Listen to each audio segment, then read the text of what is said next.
হরে কৃষ্ণ, জয় জগন্নাথ। জগন্নাথ দেবের একটি গল্প আমি বলছি। উনি ছিলেন, তার নাম ছিল প্রভুদাস।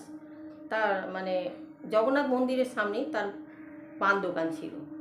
তো রোজ দিনকে তিনি পান বিক্রি করতেন। আর যখন বিক্রি করে সন্ধেবেলা দোকান বন্ধ করে যেতেন, তখন দেখতেন ভগবানের কাছে কত রকম ছাপ্পান্ন ভোগ, কত রকম ভোগ লাগিয়েছে, কিন্তু কেউ একটু পান দেয়নি ভগবানকে। তা আমি যদি দিতে পারতাম ভগবানের কাছে, এটা রোজই বলে বলে যেত। তো এরকমভাবে বেশ কিছুদিন হয়। তারপরে একদিন ভগবান দোকান বন্ধ করে যখন গেছে অনেক রাত্রিরে, তখন প্রভুদাসজি শুয়ে পড়েছে। তখন ভগবান গেছে দুটো বালক রূপে, জগন্নাথ দেব আর বলরাম। দুজনে গেছে, কোকড়ানো কোকড়ানো চুল আর একবারে সুপুরুষ, খুব সুন্দর দেখতে। দেখে তো প্রভুদাস একদম মোহিত হয়ে যায়। তো বলছে, আমাদের পান দাও। তো খুব সুন্দর করে পান সেজে দিয়েছে। সেই পান তারা নিয়ে চলে এসছে। আর রোজ এরকমভাবে যায় আর পান নিয়ে চলে আসে। কোনো পয়সা টয়সা প্রভুদাস চায় না তাদের থেকে। তো একদিনকে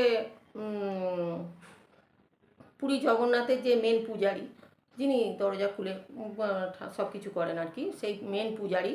তো মেন পূজারী একদিনকে দেখছে যে প্রভুদাসের ঘর থেকে দুটো বালক বেরিয়ে যাচ্ছে, আর খুব সুন্দর দেখতে তাদের, মনোরম রূপ, একদম রূপ দেখলে মন ভরে যাবে। হরে কৃষ্ণ, জয় জগন্নাথ। তো তখন সে প্রভুদাসজিকে গিয়ে বলল যে, তোমার যে দোকানে, তোমার যে বাড়িতে দুজন পান নিতে আসে, তুমি কি তাদের পয়সা নাও?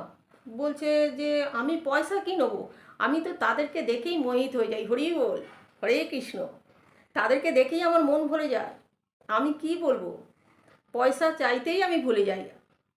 এরকমভাবে উনি নেন, আর আমি তার রূপের দিকে দেখি, উনি চলে যান।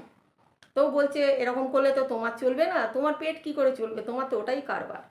তুমি কি করবে, আজকে পয়সা চাইবে এলে, আর যদি পয়সা না থাকে তাতে কিছু নিয়ে নিও। তখন সে ভাবলো, তাহলে ঠিকই আছে। আবার যেমন রাতের বেলা আসে বলরাম, জগন্নাথ দেব দুজনে এসছে, কোকড়ানো কোকড়ানো চুল, কি অপূর্ব দেখতে। তাদের দেখে তার মন তো ভরে যাচ্ছে। তাদেরকে পান দিয়েছে, এবার বলছে যে, আপনাদেরকে পানের দাম দিতে হবে। তখন বলছে যে, দেখো তুমি তো কোনোদিন পানের দাম নাও না, তাহলে আমি কি করে তোমাকে পানের দাম আজকে দেব? ঠিক আছে, কালকে তোমাকে অনেক দাম দেব, অনেক কিছু এনে দেবো তোমাকে। তখন বলছে, আমাকে কালকে দিলে হবে না, তুমি আজকেই দাও। তো বলছে, আজকে তো আমাদের কাছে রত্নধন কিচ্ছু নেই, তো কালকে নিও। বলছে, না, তাহলে তুমি এক কাজ করো, তোমার ওই যে গায়ের দুটো চাদর, ওই দুটো আমাদের দিয়ে যাও।